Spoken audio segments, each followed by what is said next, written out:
I moved into the small house on the edge of the subdivision in early spring of 2016. It was a quiet neighborhood, mostly families and older couples. All the lawns trimmed neatly, the houses spaced evenly along the winding asphalt roads. My house had been empty for months. The paint on the siding faded to a pale gray, the yard overgrown with tall grass and dandelions.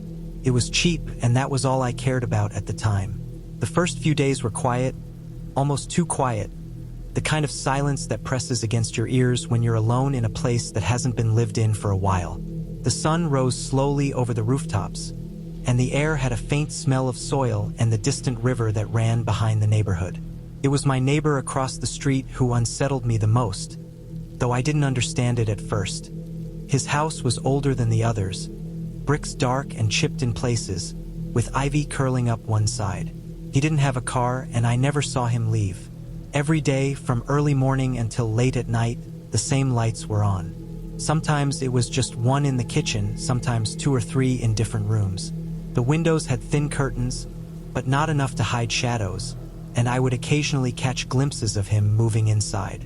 He moved slowly, methodically, like he was performing some sort of routine I wasn't supposed to see. At first, I thought it was normal. People lived differently. But after a week, the routine began to feel wrong. He never left the house. He never spoke to anyone, didn't wave or acknowledge the mailman or the neighbors who passed in their cars. I started keeping track almost subconsciously. The lights came on at the same times each day, never shifting by more than a few minutes. He was always visible in the kitchen at breakfast time, standing perfectly still, or in the living room in the afternoon, staring at the wall. Sometimes I saw him at night, moving from one room to another, always careful, always silent. One evening, there was a power outage. The streetlights flickered and went out, and the sky darkened early. I went outside to check on the neighborhood, thinking I might need to call the utility company. My house was quiet, the sudden darkness making the yard seem larger, the shadows of trees stretching across the pavement like fingers. I walked toward his house, a strange sense of obligation in my chest, wanting to make sure he was okay. When I reached the front door, I hesitated, then knocked lightly. He answered immediately. I remember the look of him, standing there in the doorway, his eyes wide, bloodshot, but strangely alert. The silence of the house behind him pressed against the doorway, the shadows sharp under the dim light from the street. He didn't smile, didn't speak. He only stood there, as if he had been waiting for me, and then he stepped aside without a word, allowing me to see inside. The living room was empty except for a single chair, placed directly in the center of the room, facing the far wall. No couch, no television, no decorations. The air smelled faintly of dust and disinfectant. The walls were bare. I noticed then the details I had never seen through the curtains. There were marks on the wall where something had been hung, and the paint around the edges was slightly darker, as if it had been cleaned often. The floorboards creaked under my weight as I stepped forward, and the silence of the house was complete, broken only by my own breathing. He didn't move from the doorway. I realized then that every movement I had glimpsed through the windows, every figure I had seen, had been deliberate, almost rehearsed. He wasn't just living alone. He was performing a pattern, a set of motions that didn't change day to day. I left without saying anything. I went home, my stomach tight with a mixture of fear and confusion. I started noticing more things. He never left his house. He never brought groceries, never took out trash, never collected mail. The only time I saw him with a bag or package, it was delivered directly to the door and taken inside immediately. I realized he must be relying on delivery services or the kindness of strangers. There were nights when I lay awake, listening, and I could hear him moving in precise patterns. Footsteps on the floorboards, doors opening and closing, the occasional clink of metal. Always the same sequence, always at the same times. I began watching more carefully, observing from my window, trying to understand what he was doing. I would see him standing in the kitchen, staring at the wall for hours. Sometimes he would kneel on the floor, arranging something invisible, or pacing slowly in a circle. I imagined the countless hours spent inside that house, alone, practicing the same motions, day after day. It was mesmerizing in a horrifying way, the kind of thing that made your chest tighten and your mind spin. I realized I was witnessing a life entirely devoted to repetition, with no interruptions, no deviations. Months went by. I watched him through the seasons. In winter, the snow piled against the edges of his house, the lights cutting through the darkness like beacons. In spring, the ivy on the walls grew thicker, reaching toward the roof. In the evenings, when I returned from work, I could see him moving through the rooms, precise and measured. I never saw him rest, never saw him sit comfortably or engage in any kind of leisure. I realized he must have done this for years, maybe decades, though he was not old. The pattern of his life was total, consuming, relentless. Eventually, curiosity overcame hesitation. I crossed the street during a calm afternoon and left a small basket of food at his doorstep. Bread, fruit, a bottle of water. I didn't knock or wait. Later that night, I saw him standing by the door, the basket gone. He didn't look at me, didn't acknowledge the gesture, but the act itself made the house feel slightly less oppressive. For the first time, it seemed possible that he existed in some fragile connection to the outside world, however small. The following summer, I noticed a shift. The routines remained, but there were small changes. He began standing in the yard for a few minutes, looking around at the neighborhood. I never saw him speak to anyone, never saw him wave, but he had left the house. Eventually, he started taking walks, short ones, along the streets near his home, still methodical, still careful. I realized he had been trapped in that cycle of repetition, alone, for so long that even leaving the house was an adjustment. The world outside had become strange, unfamiliar, almost threatening, and yet he was slowly reclaiming it. By the end of that year, I could see him sitting on a small chair on his porch, the first real furniture in the house besides the chair in the living room. The lights inside were no longer constant. Sometimes they were off for hours, sometimes the blinds were open. The rigidity had loosened, and he had begun integrating the world outside into his life, however cautiously. I understood then that his life had been a form of self-imposed isolation, a pattern maintained so obsessively that it had become terrifying to witness. I never learned his name, and I never needed to. The house across the street had transformed from a place of horror into a place of quiet resilience. He remained an enigma, a neighbor who existed in a world all his own, but one that now allowed space for the unpredictable rhythms of life outside. The fear and unease that had gripped me during those first months slowly faded, replaced by an odd admiration for the way he had survived so meticulously, so completely on his own. Watching him taught me something about human persistence and the fragile balance between isolation and connection. He had lived in a shell of repetition, so total that it consumed him, and yet, over time, he began to reintroduce the world into that shell carefully, piece by piece. The house no longer felt like a warning. It felt like a testament to endurance. The fear that had once felt omnipresent was gone, replaced by the quiet, steady knowledge that life, even when constrained, could still adapt, still find a way to move forward. I moved into the house because it was cheap. That was the only reason I could give anyone, including myself. It was a foreclosure on the edge of a rural subdivision outside Wichita, Kansas, late summer of 2014, when the heat still sat heavy after sunset and the cicadas didn't quiet down until close to midnight. The place had been empty for almost 2 years. The grass was dead in patches, the paint peeled along the baseboards, and the back door stuck unless you leaned your shoulder into it. I didn't care. I needed somewhere quiet, somewhere I could afford on one income, and this was it. The nearest neighbor lived about 30 yards away. His house sat slightly lower than mine, like it had sunk into the ground over time. Between us was a sagging chain-link fence and a strip of dead grass nobody mowed. The fence leaned toward my yard in the middle, the metal posts rusted and loose. I noticed him the first night while I was unpacking dishes. The kitchen light was on, and when I turned to rinse a plate, I saw a figure standing still beyond the window. He stood in the same spot every night after that, around 9:40 p.m. I checked the time more than once to be sure I wasn't imagining a pattern. Arms down at his sides, head tilted slightly forward, feet planted. He didn't shift his weight or look around. He just faced my kitchen window. When the light was on, I could see him clearly. When it was off, I could still make out his outline against the lighter sky. He never waved, never spoke, never came closer. During the day, his yard stayed empty. No car moved in or out. No lights turned on inside his house that I could see. It looked lived in only because he was there at night. The first odd thing happened a week after I moved in. I came home from work and found my trash cans pushed a few feet away from where I always left them, closer to the fence. They hadn't tipped over. The lids were still on. It didn't look like animals. I assumed wind, even though there hadn't been much. I moved them back and forgot about it. 2 days later, they were moved again. Same direction, same distance. I checked the ground for drag marks.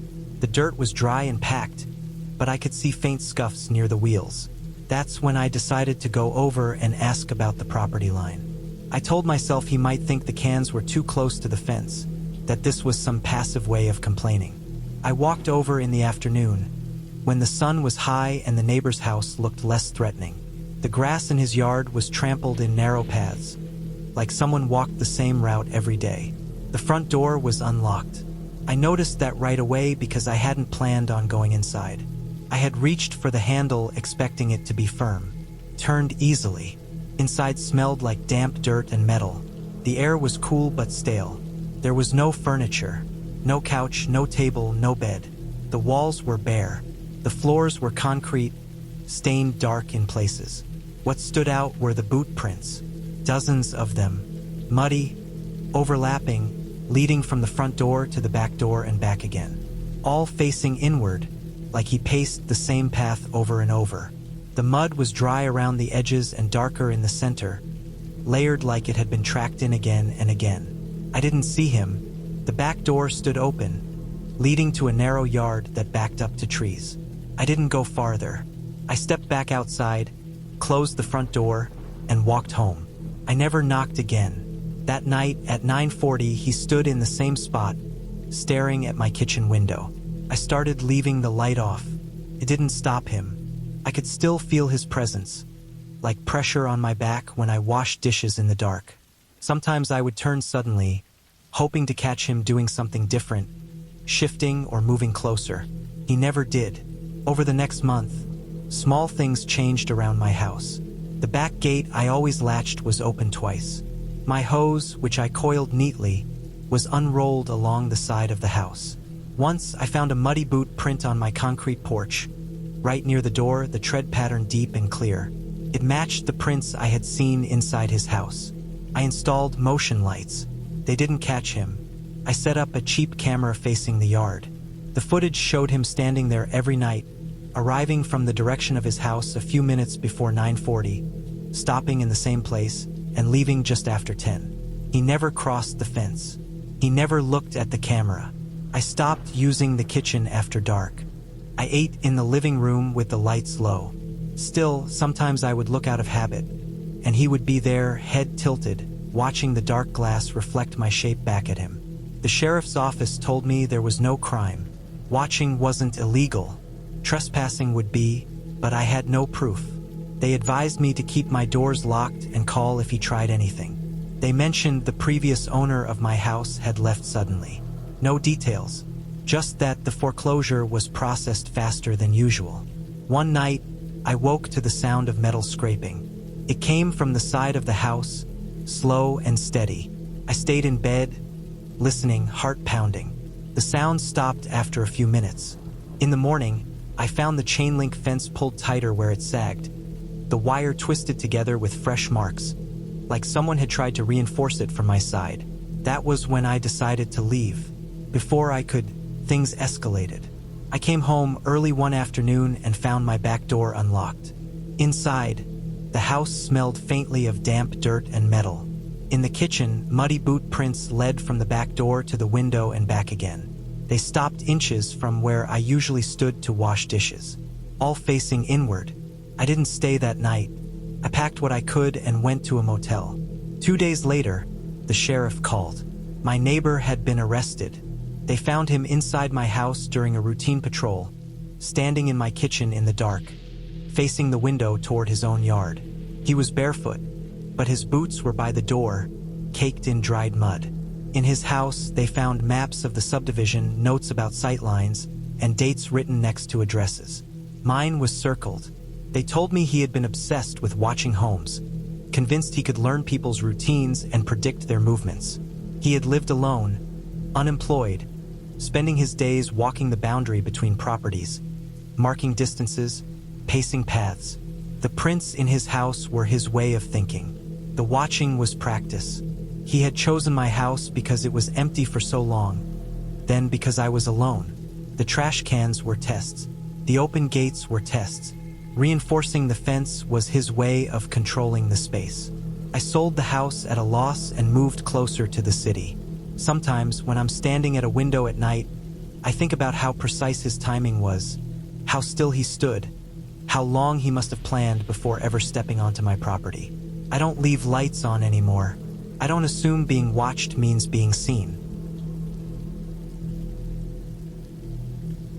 This happened in 2019, when I was renting a basement apartment in Northern Ontario while working night shifts at a distribution center on the edge of town.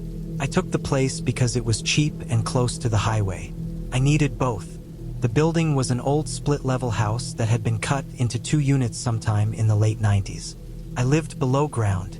The windows sat at knee height, cloudy with age, always streaked with dirt no matter how often I wiped them. Light never came in clean. It always felt filtered, like it had passed through something else first. I worked nights, for 10s most weeks, sometimes 5.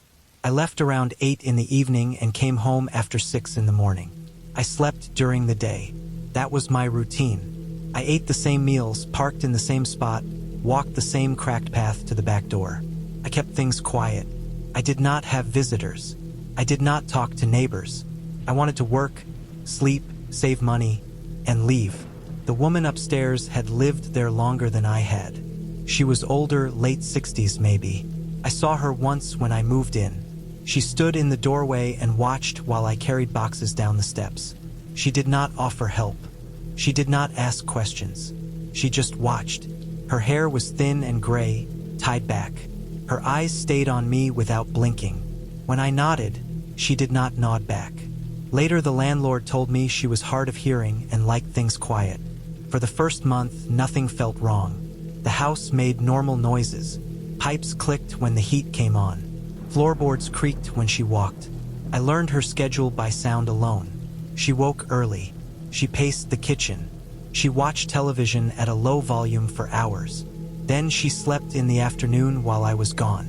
It worked. The first note appeared on my door in early October. I came home after a long shift, tired enough to feel sick. The note was taped at eye level, written in tight block letters. It reminded me to lock my car. I stood there longer than I should have, staring at the paper. My car was parked behind the house, out of sight from the street. Her windows did not face that side. I told myself she had seen me forget once. I locked it every night. I always did. I threw the note away and went inside. A week later, there was another note. This one reminded me to turn off my bedroom light when I left for work. I stopped breathing for a moment when I read it. My bedroom was in the back corner of the basement. The window faced a dirt slope and a rotting fence. No one could see that light unless they were standing on the slope, pressed close. I never left it on anyway. I slept during the day. I told myself she must have seen the glow through the vent somehow. I did not know how vents worked. I did not want to know. The notes kept coming. Not every day, just often enough to feel deliberate. One mentioned the exact time I usually left for work. Another reminded me to take my lunch bag, which I always set on the dryer before I left. I started to feel watched without seeing anything. I checked the windows. I checked the door locks. I stopped changing clothes with the lights on. I stopped playing anything on my phone without headphones. The note that broke the pattern came in November. I had taken a break at work and sat in my car, scrolling through my phone. When I came home, there was a longer note waiting. It listed my break times from that night. Not just the hours, but the minutes. It was accurate. The order was right. I stood in the stairwell and felt cold move through me in a slow wave. I had never told anyone my schedule. Changed every week. Even the supervisor sometimes got it wrong. I began paying attention to the apartment itself. I noticed how thin the walls were. I noticed the heating vent in my bedroom that I had ignored before. It sat low on the wall, an old metal grate with bent slats and chipped paint. When the heat came on, air pushed through with a faint whistle. I knelt down and held my hand near it. The opening behind the grate was wider than it should have been. I unscrewed the cover with a butter knife and pulled it free. The duct behind it was not what I expected. It did not narrow right away. It ran straight up into the floor above. The opening was large enough to slide a hand through without forcing it. I did not try, but I could tell. The edges were worn smooth, like something had passed through many times. Dust lay disturbed, not settled. That night I did not sleep. I lay on the bed with the light off and listened. Around noon, I heard movement above me. The pacing stopped directly over my bedroom. The heat turned on. Air moved through the open duct. Then I heard breathing. It was slow and steady. It did not sound strained. It sounded patient. Came from inside the wall. I stayed still. My body locked itself in place. I counted seconds until the sound faded. When it stopped, I sat up and felt sick. I did not hear footsteps leaving. I did not hear anything else at all. The next note arrived 2 days later. It asked why I had come home late on a Thursday when my schedule showed Friday off. I stared at the handwriting until the letters blurred. That Thursday I had been called in. I had parked later than usual. I had been careful. I knew then that she was not guessing. She was listening. I took a day off and went to the hardware store. I bought plywood, screws, sealant, and insulation. I worked slowly, measuring twice, hands shaking despite the heat blasting in the room. I cut the board to fit over the duct opening and sealed every edge. When I finished, the vent was gone. The wall looked wrong but solid. That night there was silence. No air moved through the wall. The heat worked poorly, but I did not care. I slept for 6 straight hours for the first time in weeks. The notes stopped after that. Completely. Days passed. Then weeks. I still checked the door every time I came home. I still listened. Sometimes I thought I heard movement above me, slower than before. Sometimes I smelled dust, sharp and old, but nothing else happened. In December, I gave notice and found another place. When I moved out, I saw the woman one last time. She stood at the top of the stairs and watched me carry boxes out. Her face looked smaller somehow, thinner. She did not wave. She did not smile. She just watched. I reported the vent to the landlord before I left. I explained everything, carefully, without exaggeration. He looked uncomfortable. He said the house had been renovated more than once. He said ducts could be strange in old buildings. He said he would look into it. I never went back. I still work nights sometimes. I still sleep during the day. I never rent basement units anymore. I never trust silence in walls. What happened was simple in the end. There was no mystery left. An older woman with too much time and a direct path into my room had learned my life by listening. When that path closed, she lost access. That was all it took. This happened around 2007, in a quiet cul-de-sac somewhere in the Midwest, the kind of place built all at once where every house shared the same bones. Same roof pitch, same narrow driveways, same mailbox posts leaning at the same angle after years of snow and lawn mowers. I moved there after my divorce because it was close to my sister and cheap enough to manage alone. I wanted something quiet. I wanted familiar streets and predictable days. I did not want attention. The house had been empty for months before I moved in. Dust sat thick on the windowsills. The air smelled stale like cardboard and old paint. I slept on a mattress on the floor the first night, surrounded by boxes I had not opened. I felt safe in the emptiness. The silence felt earned. He lived next door. I noticed him the first afternoon when I was unloading my car. He stood in his driveway and watched without trying to hide it. He was about my age, maybe early 40s. Clean clothes, careful posture. He waited until I struggled with a heavy box before walking over. He offered to help move things inside. I let him carry boxes to the living room. I stayed near him the entire time. He did not wander. He did not ask questions about my life. He moved with confidence, like he knew exactly where the walls were without looking. When we were done, he went back to his house. The quiet returned. Over the next few days, I saw him often. He worked in his garage with the door open. He took out his trash early. He checked his mail slowly, always glancing toward my house. Felt neighborly at first. Normal. Then he began mentioning things he should not have known. He commented on how the back bedroom would get cold in winter because it faced the trees. I had not unpacked that room yet. He mentioned the narrow hallway and said the floorboard near the middle creaked when stepped on too hard. I noticed it later that night for the first time. He pointed out that the small bathroom had a weak exhaust fan and that moisture would collect near the ceiling. I had not used that shower yet. Each time, I told myself he had lived there a long time. The houses were similar. Maybe he had been inside a mirror version of mine. Maybe he remembered details from when the house was listed. I tried to keep explanations simple. I did not want to feel unsettled. I had already lost too much that year. Still, I started closing blinds earlier. I stopped leaving lights on in rooms I was not using. I noticed how easy it was to see into my house at night if the lights were on. I began moving through my own space more carefully, aware of windows I had not paid attention to before. One afternoon, I needed a ladder to reach the smoke detector in the hallway. Mine was still buried in the garage behind stacks of boxes. I borrowed his ladder because it was already leaning against his garage wall.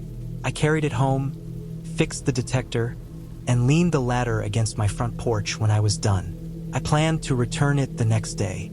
That night, I did not sleep well. The house made settling noises as it cooled.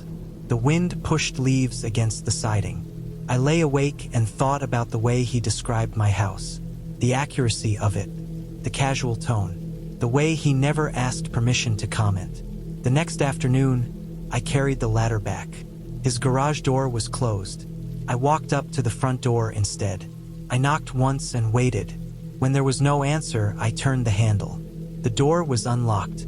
I stepped inside without calling out. I do not know why I did not turn around. The house smelled like chemicals and dust. The air felt dry. The living room was bare of furniture. The walls were not visible at first because every inch of them was covered with photographs. Polaroids, hundreds of them, maybe thousands. They showed my house, every window, every angle, my front door in the morning light, my car parked in the driveway, the back of the house at night with one light on, the side yard in winter with snow piled near the fence. Some were taken close, others from across the street. Some were taken from inside his house, through his own windows. I walked further in, slowly, afraid of making noise. The photos continued down the hallway and into what must have been a dining room. There were dates written in pen at the bottom of many of them. Some were recent, some were years old. I recognized the trees in the yard before mine, thinner in the older photos. I recognized a car that did not belong to me, parked in my driveway long before I moved in. He had been watching the house before it was mine. In one photo, the front door was open. The date was 3 years earlier. In another, a light was on in the back bedroom. The date was 2 years earlier. The house had been empty then. I felt my stomach drop as the meaning settled in. He had not been watching me at first. He had been watching the house. He had memorized it. I backed toward the door and left the ladder on the porch. I did not knock again. I did not look back. I went home and locked every door. I closed every blind. I sat on the floor of the living room and stayed there until it was dark. I did not see him again after that day. His car stayed in the driveway. The garage door stayed closed. The house looked empty when I checked through the crack in my blinds. I slept with the lights off and a chair pressed against my bedroom door. Over the next 2 weeks, I packed everything I had unpacked. I worked fast. I did not tell my sister. I did not tell friends. I told my landlord I had found something closer to work. I avoided the windows. I left the house only during the day. On my last morning there, I loaded the final boxes into my car before sunrise. The cul-de-sac was quiet. His house was dark. I drove away without stopping. I later learned from my sister that the house next door sold not long after I left. The new owners renovated it completely. They removed drywall and replaced wiring. They found nothing unusual. No photos, no records, nothing illegal. What happened was not complicated. A man watched a house for years and learned it better than anyone who lived inside it. When someone new moved in, he already knew where to look. He already knew what to notice. I did not wait to find out what he planned to do with that knowledge. I left before the attention shifted from the building to the person living in it. I moved there because I needed quiet. I had just switched to a remote job and could work from anywhere with a stable connection. The rent was low. The listing showed trees, distance, and nothing else. That was enough.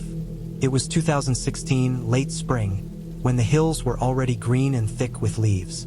The place sat on the edge of the Appalachian foothills, far enough out that traffic noise never reached it, close enough that supplies were not a problem. The house was small and plain. One story, old siding, a gravel drive that cut through brush and ended near the porch.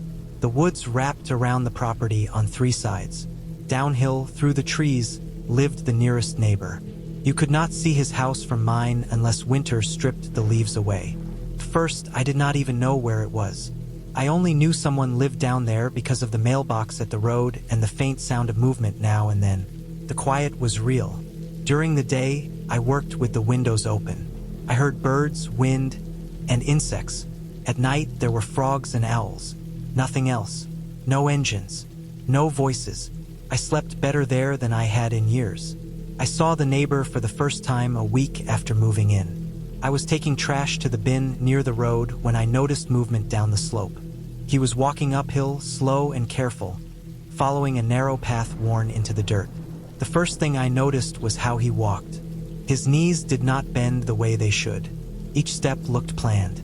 He placed his feet flat, then shifted his weight in a way that seemed practiced. It was not a limp. It was more like hesitation, as if he was thinking through the motion before committing to it. He passed through a thin break in the trees and continued toward the road. He never looked at me. His eyes stayed forward. His arms hung stiff at his sides. He wore old jeans and a jacket too heavy for the weather. When he reached the road, he turned and walked away, still slow, still deliberate. I told myself he had an injury, knee surgery, nerve damage. Plenty of people lived out there because it was cheap and private.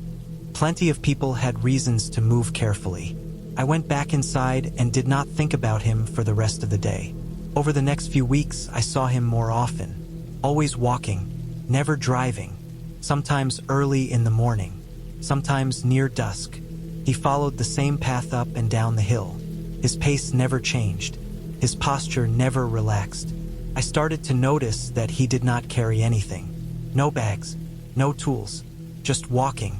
The only reason I went down there was because of the water. The landlord mentioned a shared line when I signed the lease. Most of the time it was fine, but one afternoon the pressure dropped to almost nothing. I checked my side and found no issue. I did not want to involve the landlord if it was something simple. I told myself it would be quick. The path down the hill was steeper than it looked from above. Leaves hid rocks and roots. I had to move carefully. As I got closer, I smelled damp earth and rot. The trees grew tighter together. Light faded fast. His house came into view suddenly, low and dark, half hidden by brush. It was smaller than mine and older. The porch sagged in the middle. That was when I saw the marks. The porch railing and the posts near the door were scratched. Not deep gouges, not damage from a tool. The marks were shallow but repeated, clustered in the same areas. Long lines and short ones, layered over each other.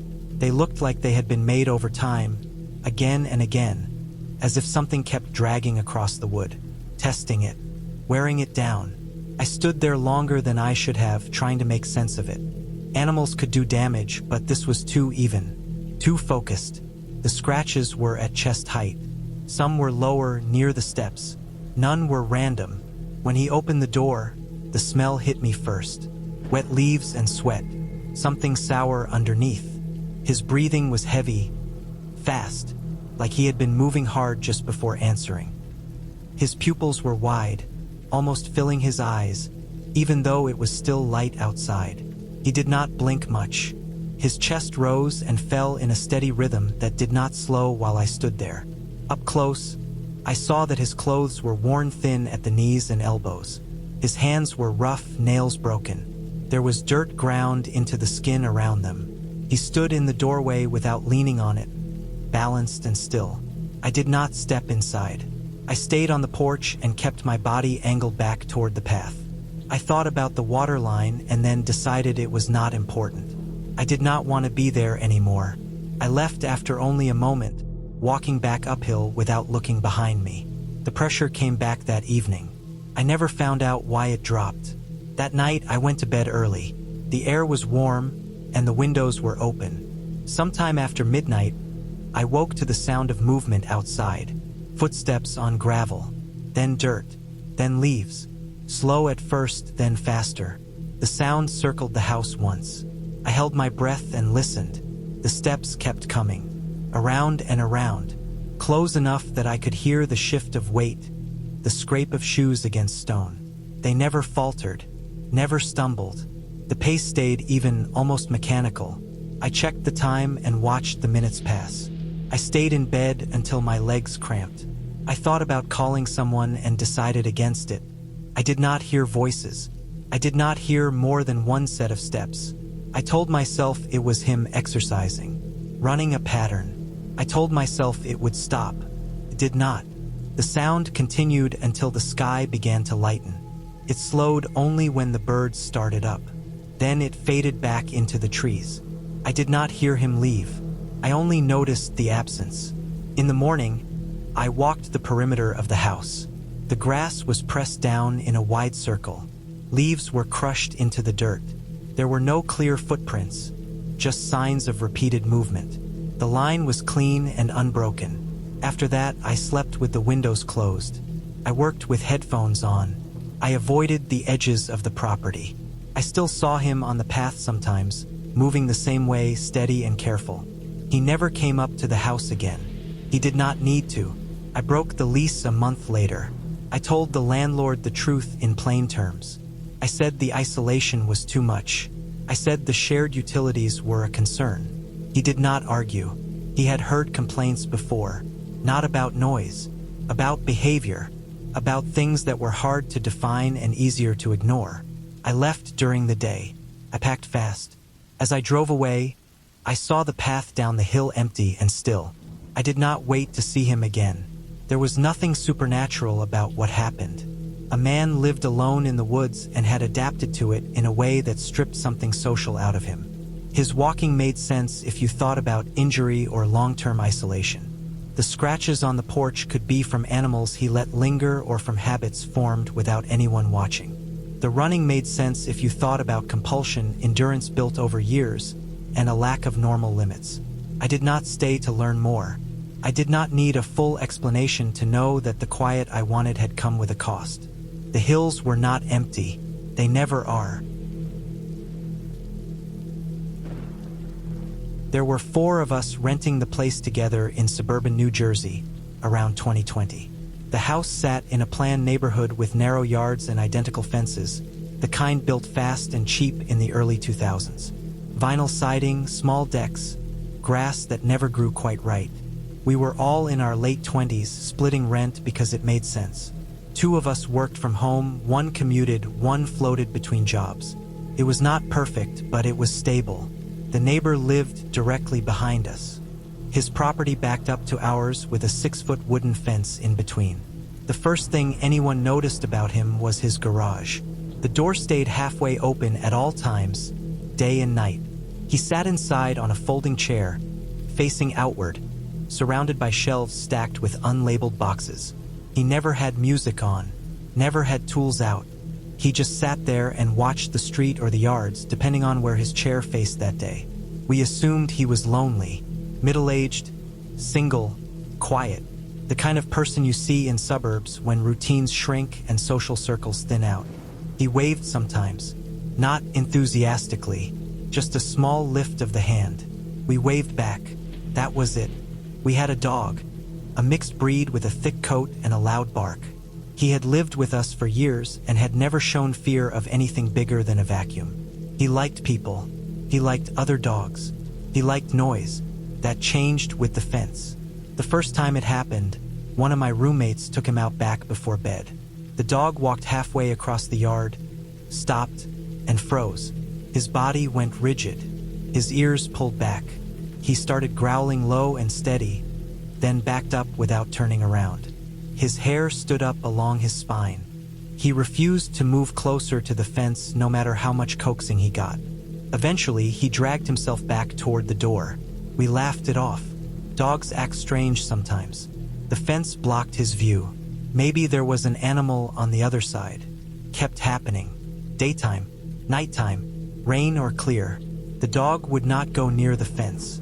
He would bark toward it when we were inside, pacing from window to window. When the neighbor was in his garage, the barking got worse. When the garage was empty, the dog calmed down. We went over once because we wanted to rule out something simple. Maybe there was a chemical smell. Maybe he was feeding animals. We knocked on the side door near the garage. He stood up slowly when he saw us, like he had been sitting still for a long time. His expression did not change much. He looked past us, toward our yard, then down at the dog. He made a comment about animals being sensitive, the kind of thing people say without thinking. He laughed after, but the sound came out flat and brief, like it had been practiced. We nodded and left. The dog pulled hard on the leash the entire way back. After that, we paid more attention. The garage light stayed on late into the night. The chair shifted position sometimes, angled more directly toward our fence. We noticed small things. Trash cans moved slightly. Footprints in the dirt near the fence line after rain. Nothing clear enough to accuse, just enough to feel watched.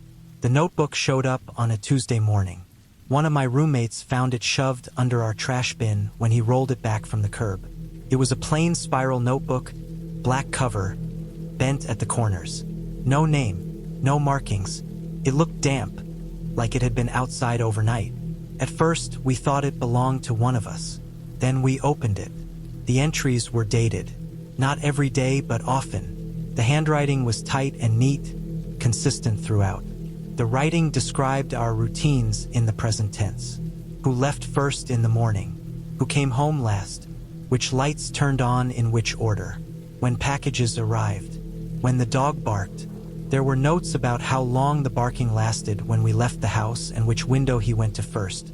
One page described an argument we had the week before. Not loudly. Inside the living room, voices raised but controlled. The notebook detailed the pacing, the pauses, the way one of us slammed a door at the end. None of us had mentioned it to anyone. The windows had been closed. We sat around the kitchen table and turned the pages slowly. No one joked. No one tried to explain it away. The details were too precise. The timing was exact. The entries referred to us as a group, never by name but always correctly. The last entry ended mid-sentence. The handwriting stopped abruptly, the pen dragging a short line across the page, as if the writer had been interrupted or had moved suddenly. We did not call the police right away. That was a mistake. We told ourselves we needed proof. We told ourselves it might be a prank taken too far. We locked the doors and kept the dog inside. We watched the backyard through the windows. That night, the garage light stayed on later than usual. The chair faced our yard. The dog barked nonstop, deep and frantic, throwing himself against the back door. Around midnight, one of us looked out the upstairs window and froze. The neighbor was standing in our backyard. He stood near the fence, just inside our property line, holding our dog's leash. The leash was unclipped, hanging loose from his hand. He was not moving, not looking at the house, just standing there, breathing slow and even like he was waiting for something. We turned on the lights. We yelled. We did not go outside. He backed away after a moment, stepping carefully, like he did not want to trip. He He dropped the leash near the fence and walked back the way he came, disappearing into the dark. The dog did not stop barking until morning. We called the police then. We showed them the notebook. We showed them the leash.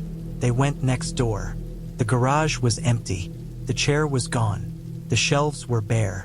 The house looked cleared out, like someone had planned it. We broke the lease within the week. The landlord did not argue. He had received complaints before, vague ones, nothing actionable. We moved out in stages, never leaving the house empty. The dog stayed with friends until we were gone for good. Later, we learned the neighbor had been renting month to month. He left without notice. No forwarding address. No record anyone could find easily. What happened was not mysterious. A man with too much time and access to a shared boundary had watched us closely and written it down, turning observation into routine. The notebook ending mid-sentence matched the moment he decided to cross the fence instead of just recording it. We interrupted whatever plan followed by noticing him when we did. We were lucky. We did not wait to see what came next. This happened in 2011 in western Colorado, in a small town stretched thin along a two-lane road with open land on all sides. I moved there for work and because I wanted space. The air was dry. The nights cooled fast.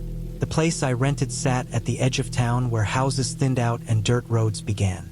The yard was wide and unfinished, more weeds than grass, bordered by a low fence that had been repaired too many times to look straight. I introduced myself to my neighbor the day I moved in. That was the mistake. I had just finished unloading the last box from my truck when I saw him standing near the fence line, watching without trying to hide it. He was older than me, maybe late 50s, tall, narrow shoulders. His hair was gray but cut close, neat in a way that felt deliberate. I waved and walked over because that is what you do in small towns when you want to avoid problems later. I told him my name. He nodded once. He did not offer his. He did not smile. I assumed he was reserved. I went back to unpacking and forgot about it. The next morning, I stepped outside with a mug of coffee and heard my name spoken clearly from his yard. He was bent over a workbench under a lean-to beside his house, hands busy with something I could not see. He did not look up. He said my name like it was part of his routine, like a marker in his day. I responded out of habit and went about my business. After that, it kept happening. Every time I stepped outside, he greeted me by name, not shouted, not loud, just enough to carry across the space between our houses. He always said it the same way, calm, certain. Sometimes he was facing away. Sometimes he was inside his shed with the door open. Sometimes I made no noise at all before hearing it. I began to notice patterns. He used my name more than necessary. He did not vary it with other words. He did not ask questions. He did not make comments about weather or work. He just used my name over and over, as if repeating it reinforced something. I tried changing my routine. I stepped out at different times. I parked in different spots. I left quietly. It did not matter. He always knew when I was there. I started to feel exposed in my own yard, like the space had shrunk around me. A week in, I found footprints near my back fence that were not mine. The soil there was soft from a recent watering. The prints were clear and pointed toward my house, then back again. I told myself it was nothing. People cut corners. Animals roam. I did not want to escalate a feeling into an accusation. Then I noticed small changes. A gate left unlatched. A trash bin shifted closer to the house than where I left it. Once, a tool I kept on the porch had been moved and set down facing a different direction. These were not dramatic things. They were the kind of details you doubt yourself over. The tension built slowly, the way pressure does when you ignore it. I slept lighter. I checked locks twice. I stopped leaving curtains open at night. The reason I went to his place was because I caught him in my yard. It was early evening. The light was low. I saw movement near my side window and froze. He was there, near the fence, standing still, looking at the house. He did not try to hide. When he noticed me watching, he stepped back without urgency and returned to his side. I waited an hour before going over. I wanted my voice steady. I wanted to be reasonable. I walked up the dirt path between our houses and knocked once. He opened the door almost immediately, like he had been waiting nearby. Inside, the smell hit me first. Fresh wood, sap, dust. The house was small and crowded with shelves lining every wall. At first, I thought they held tools or carvings. Then I looked closer. Every wall was covered in wooden nameplates. Hundreds of them. They varied in size and shape, but each was carefully carved, sanded smooth, finished with oil. Names filled the space from floor to ceiling. Some were common, some unusual. Some were worn from age, edges darkened. Others looked new, the cuts sharp, the wood pale. Mine was there. It was mounted at eye level on the wall nearest the door. The wood was light, freshly cut, the letters clean and deep. There was no dust on it.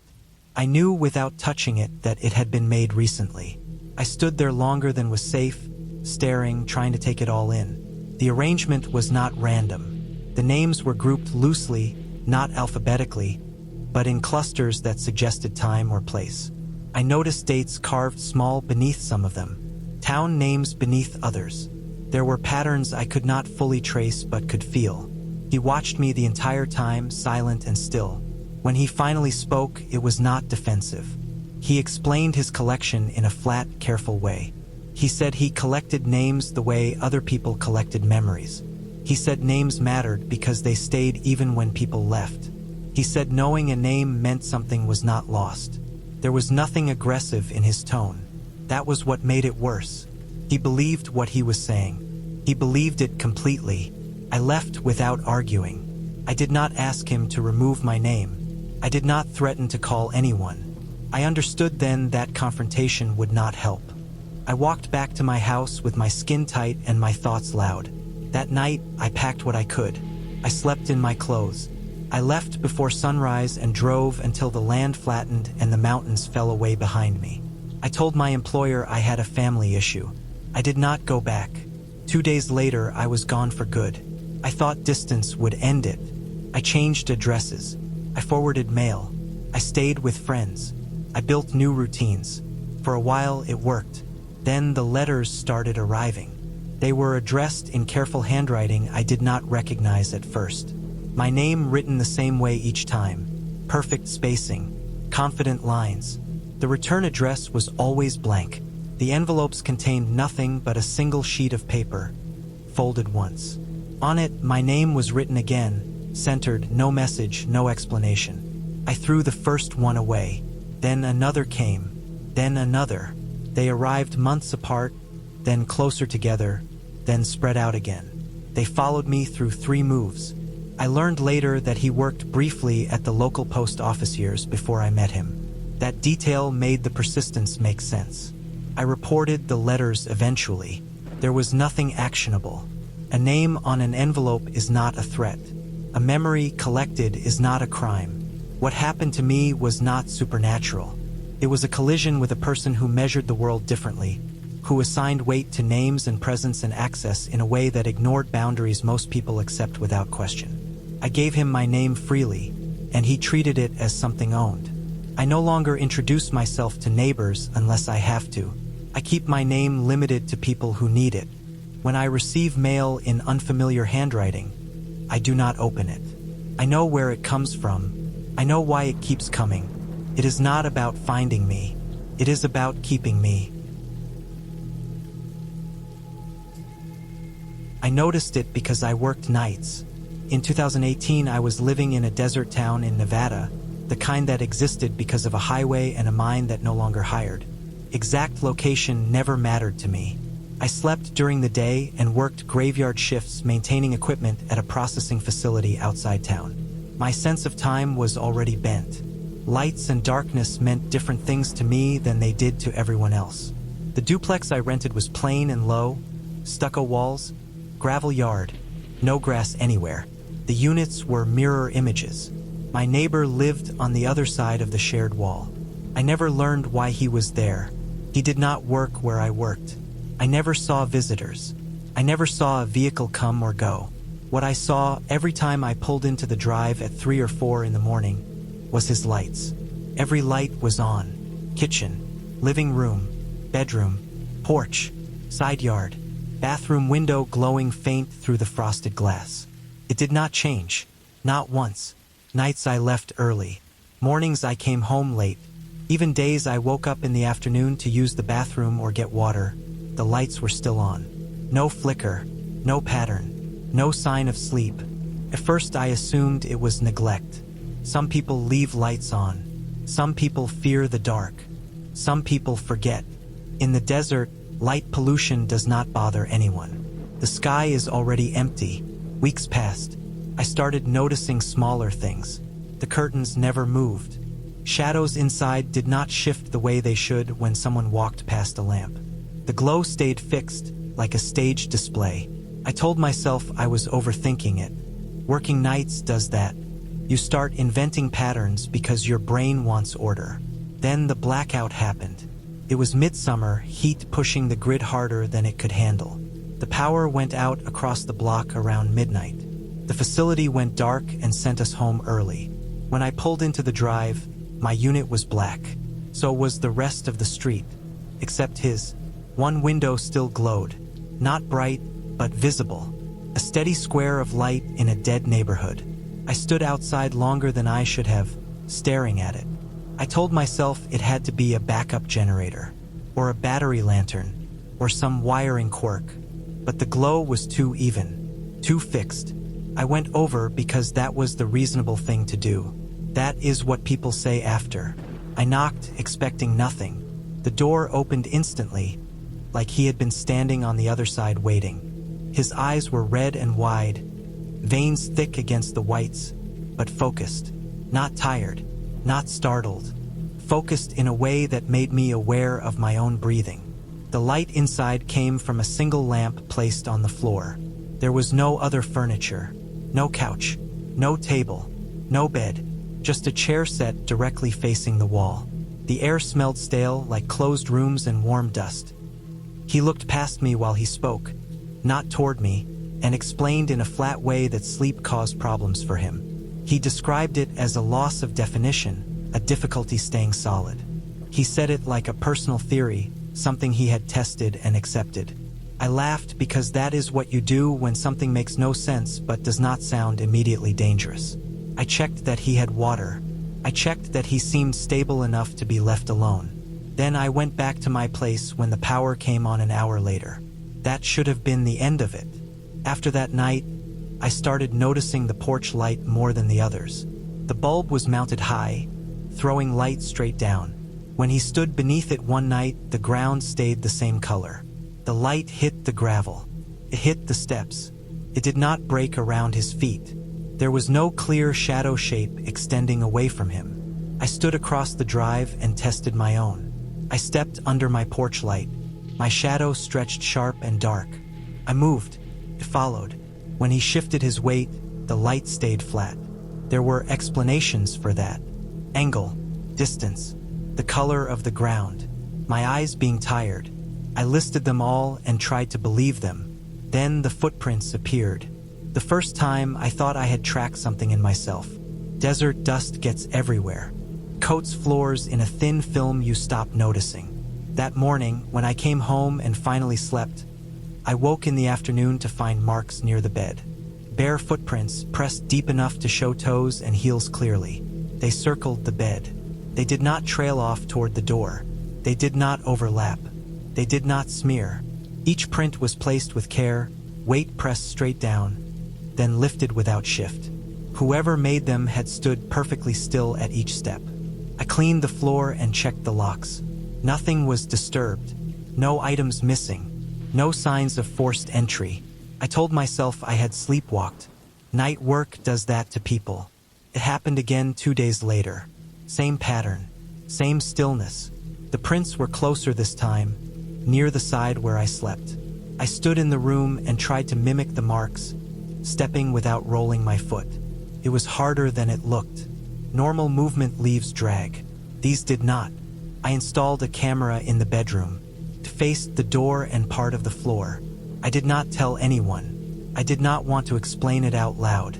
The footage showed nothing. No motion. No interruption. Just hours of empty room and then morning light. What the camera did not show was the sound. Some nights I heard slow movement, not steps, pressure, a soft, repeated settling noise, like weight being applied and held. I stopped sleeping. I napped in short bursts. I drank too much coffee. My work performance dropped. I started making mistakes. One morning, I came home early and saw him standing outside again, barefoot on the gravel. His feet were pale and clean. He stood without shifting, shoulders squared, eyes fixed on my window. The porch light was on. The ground beneath him looked unchanged. I reported it then. The landlord came by. He went into the other unit. He came out confused and annoyed. There was furniture inside now. A bed, a table. The chair still faced the wall, but it was not the only thing there. The landlord said the neighbor worked from home and kept odd hours. He said some people just lived strangely. I gave notice that week. The footprints appeared one last time the morning before I left. They stopped at the foot of the bed and did not circle it. They faced me. I packed and left without sleeping. I moved into a place closer to work with more neighbors and more noise.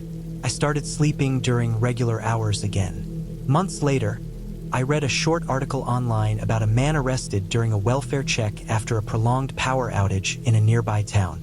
He had severe sleep deprivation psychosis. He believed staying awake kept him physically intact. He had been entering neighboring units through shared attic access, standing still for long periods, watching people sleep to reassure himself that he was still present in the same space. There was nothing supernatural about what happened to me. No shadows missing. No impossible movement. There was a man whose mind had broken in a way that made stillness feel necessary and intrusion feel harmless. The desert had given him space to do it quietly. I stopped working nights after that. Not because of fear, but because I learned how much can happen while you are awake when others are not. I moved into the small brick house on the outskirts of town in the late summer of 2017. It was a quiet street, the kind where everyone knew everyone else. Lawns were mowed on the same schedule, and the streetlights flickered on exactly at sunset. My house had been empty for months, the previous owner having abandoned it after a messy divorce. The paint on the front door was peeling, the mailbox crooked, and the grass in the yard had grown long enough to hide the foundation in a thin layer of yellowed stalks. I had chosen it only for the price. The neighborhood seemed normal enough, and I told myself the quiet would be a welcome change from the city. My neighbor, a man who lived 2 houses down on the left, was the first thing I noticed after moving in. He had a weathered face, sunburned from years outside, and eyes that seemed to catch every movement on the street.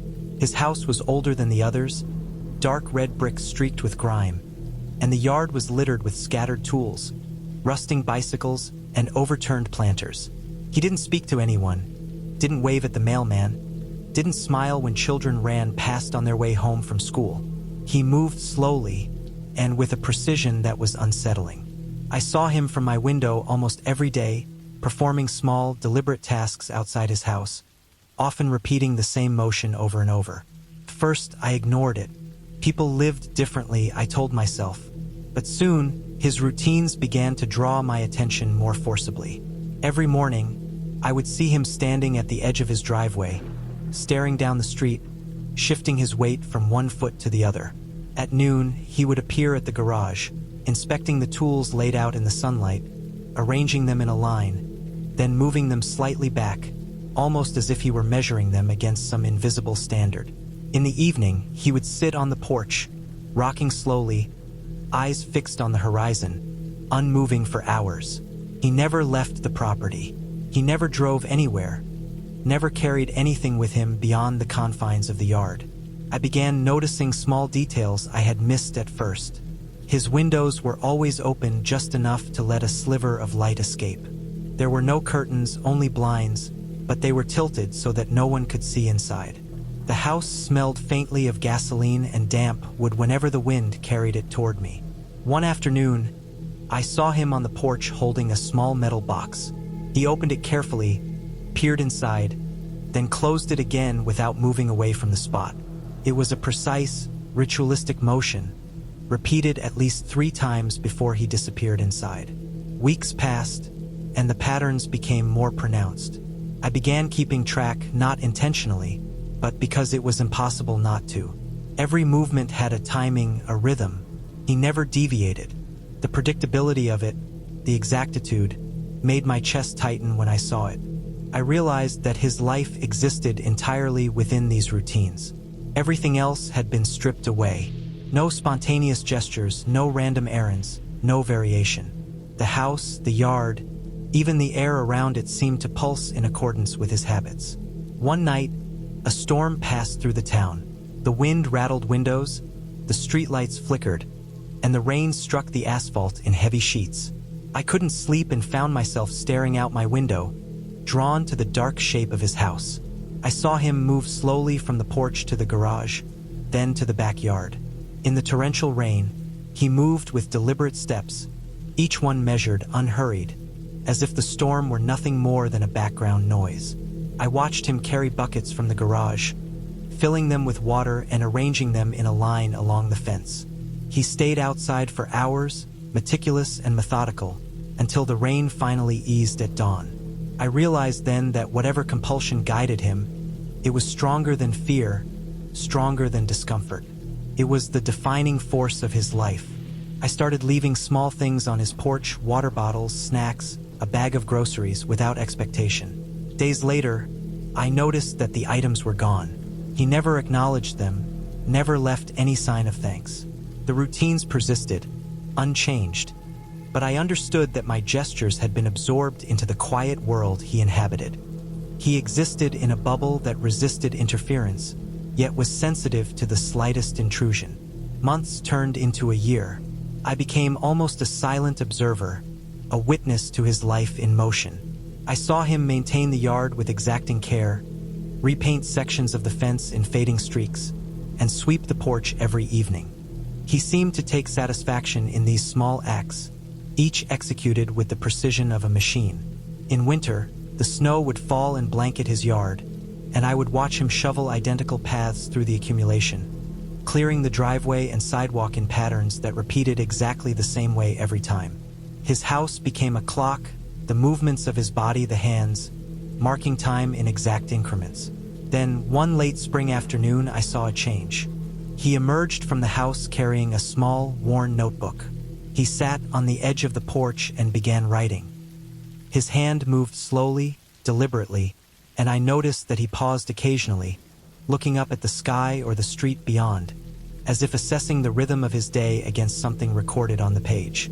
For the first time, I felt that his routines were not just compulsions, but attempts to create order in a world that had once been chaotic. I realized he had lived this way for years, maybe decades, and that the routines were a lifeline. By summer, he began taking short walks beyond his yard. I saw him moving slowly along the street, careful and measured, never straying far, but venturing nonetheless. He had begun to integrate the neighborhood into his routines. He still maintained his precision, but there was now a faint flexibility, a willingness to adapt. I realized that he had been trapped in his world of repetition, and now he was cautiously reclaiming life outside. I never learned his name. I never needed to. I understood him through the patterns, the movements, and the quiet persistence of his days. Watching him taught me about human endurance, about the strange ways people cope with isolation, and the subtle power of routine to both imprison and protect. The house across the street, once a source of unease, became a testament to survival. His life, rigid and methodical, slowly unfolded into something more human, more connected, and the fear I had felt melted into an odd admiration. In the end, I understood that the terror of those early months came not from him, but from witnessing a life so completely consumed by routine, a life that seemed almost impossible to break. And yet, over time, I saw the resilience beneath it. The man who had once been trapped in his own precise patterns had begun to integrate the world around him. The house no longer felt oppressive, no longer radiated unease. It had become a monument to quiet strength, to the ability of a person to survive, adapt, and reclaim life, step by careful step.